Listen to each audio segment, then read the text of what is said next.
Bonsoir tout le monde. On est à l'application 11 de notre cours. Donc, on va considérer f et g sont deux fonctions définies sur R par leur représentation graphique comme vous voyez ici à la figure.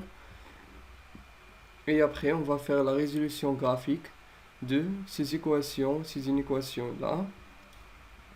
Donc, pour la première équation, on a g de x égale à 2. Alors, les solutions sont moins 5 et 1. Pourquoi? Donc, moins 5 et 1 représentent les abscisses des points d'intersection de la droite y égale à 2 avec la courbe de C de G, la courbe en vert. Donc, on a le premier point, c'est moins 5. Le deuxième point, c'est 1. Donc, on a deux solutions, moins 5 et 1. Donc, pour la deuxième équation, f de x égale à 2. Donc la même chose, mais cette fois avec la courbe en rouge. Donc on cherche l'intersection de la droite y égale à 2 avec la courbe en rouge. Donc on a 3 points. Cet point-là, et cet point-là, et cet point-là d'abscisse égale 8, 7. Donc on a moins 5 et 1 et 7. Voilà les solutions de la deuxième équation. Pour la troisième inéquation, on a f de x supérieur ou égal à 2. Donc on cherche les points d'abscisse x qui vérifions C de f et en haut de la droite y égale à 2. Donc on a cette partie-là du plan, donc de moins l'infini jusqu'à moins 5. Et on a de 1 jusqu'à 7. Donc, moins l'infini jusqu'à moins 5, union 1 jusqu'à 7.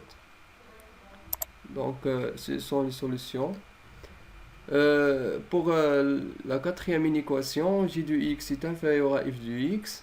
Donc, on cherche les points du plan d'abscisse x qui vérifions c de g et au-dessous de c de f.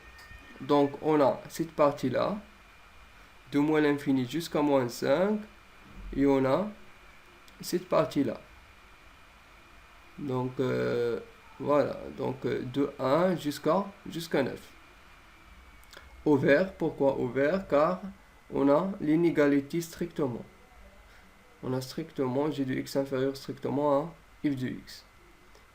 Pour la cinquième inéquation, g de x inférieur strictement à 2. Donc on cherche les points d'abscisse x qui vérifions C de G est au-dessous de l'axe y égale à 2. Ou de la droite y égale à 2. Donc on a cette partie-là, donc de moins l'infini jusqu'à moins 5, union 1 jusqu'à plus l'infini. Donc ce sont les solutions de la cinquième inéquation. Pour la sixième équation, on a g de x égale à f de x. Donc on cherche l'intersection de deux courbes. On a la courbe en rouge, c'est la courbe de f, et la courbe en vert, c'est la courbe de g. Donc on cherche l'intersection des deux courbes. Donc là, on a le premier point d'intersection, la deuxième, et voilà la troisième. Donc on a trois solutions, moins 5, 1 et 9. Donc pour septième inéquation, g de x est supérieur ou égal à 0. Donc on cherche les points du plan x, d'abscisse x, qui vérifions g de x supérieur ou égal à 0. Alors c de g est en haut de l'axe des abscisses. C'est la droite x égale ou y égale à 0. Donc c'est l'axe des abscisses. Donc on a 2 moins 6, cette partie-là, voilà, jusqu'à 4.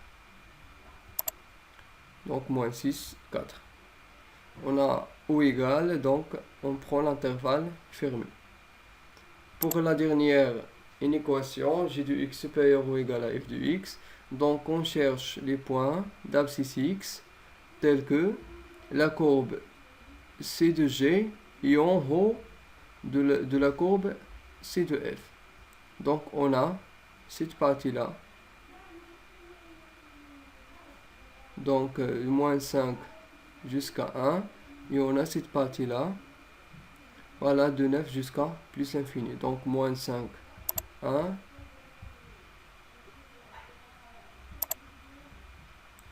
Voilà, union.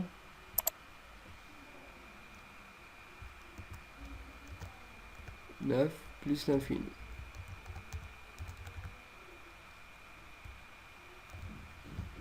Donc on a en égal, alors on prend les intervalles fermés.